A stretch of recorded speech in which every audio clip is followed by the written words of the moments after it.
Brötchen. Eins lassen wir neutral und das andere beschmieren wir ein bisschen mit Wasser, damit es ein bisschen Feuchtigkeit hat. Dann stellen wir die Heißluftfritteuse auf Backen, 170 Grad. Das Ganze machen wir auf 6 Minuten. Links machen wir dann das Brötchen ohne Wasser rein, stellen dann oben noch auf Match ein, damit beides gleichzeitig geht.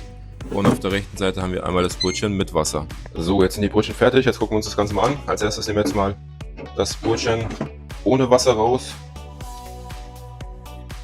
Und sieht auf jeden Fall sehr, sehr knusprig aus. Und jetzt einmal das mit Wasser. So, von der Farbe kein großer Unterschied. So, dann machen wir noch den Knusperheitscheck. Einmal das ohne. Einmal das mit. Also wie man sieht, mit Wasser ist ein bisschen weicher als wie das ohne Wasser.